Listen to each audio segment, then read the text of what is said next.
नमस्कार मंडळी, मी Siddhali. Welcome back to the channel. थंबनेलवरून तुम्हाला समजलंच असेल की आम्ही गेलेलो गुजरातमधील गरुडेश्वरला. आता आम्ही तिथे कसे पोहोचलो, तिथे काय काय बघितलं याचा डिटेल व्हिडिओ मी तुमच्याबरोबर शेअर करत आहे. तर व्हिडिओ शेवटपर्यंत नक्की बघा. आमचा प्रवास सुरू झाला शुक्रवारी रात्री.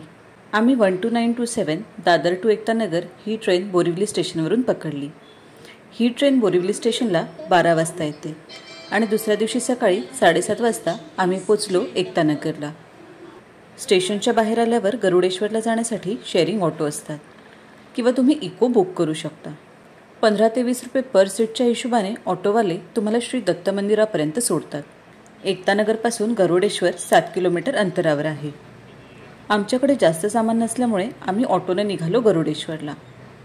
हा आहे दत्त मंदिरचा परिसर. मंदिराच्या आजूबाजूला भक्त निवास आहे. त्याचं बुकिंग करून तुम्ही इथे राहू शकता.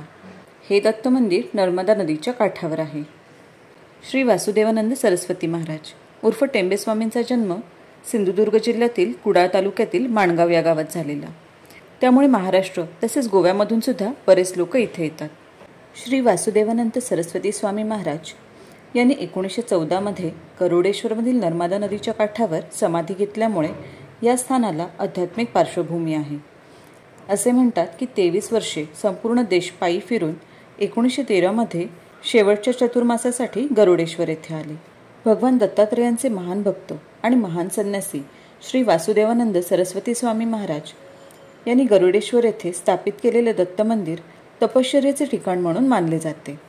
वासुदेवानंद सरस्वतींना दत्त संप्रदायात श्री दत्तात्रेयांचे अवतार मानले जाते.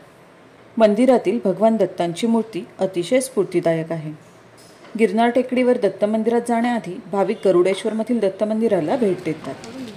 श्री दत्त मंदिराच्या बाजूलाच श्री वासुदेवानंद स्वामी महाराज उर्फ टेंबे स्वामींचं समाधी मंदिर आहे. समाधी मंदिराच्या मागे आहे नर्मदा नदी.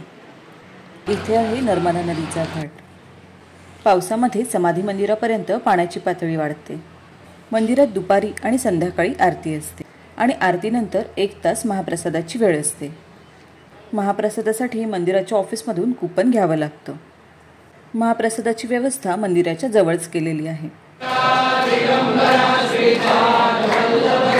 श्री दत्त मंदिरात दर्शन घेतल्यावर मंदिराच्या परिसरातील वेगवेगळ्या देवळांना तुम्ही भेट देऊ शकता. इथे प्राचीन महादेवाचं मंदिर सुद्धा आहे.